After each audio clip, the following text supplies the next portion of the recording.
Müxtəlif yarımkürələrdə yerləşən iki şəhərin yerli vaxtlarının eyni olması nəyi ifadə edir? A. Günəş şüalarının eyni bucaq altında düşməsi. B. Qütblərdən eyni məsafədə olması. C. Orta hündürlüklərin eyni olması. D.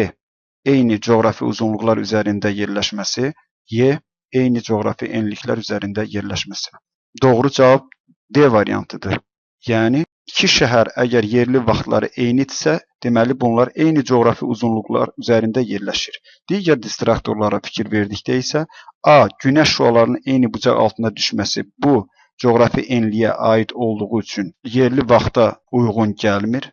Qütblərdən eyni məsafədə olması bu şərti ödəmədiyi üçün yanlış cavabdır. Orta hündürlüklərin eyni olması relyef, saat qurşaqların və saat yerli vaxtların fərqlərinə təsir etmədiyindən yanlış cavab qəbul olunmalıdır. Eyni coğrafi enliklər üzərində yerləşməsi də yerli vaxtların hesablanmasına aid deyil, yanlışdır. Test tapşırığının cavabı D variantıdır.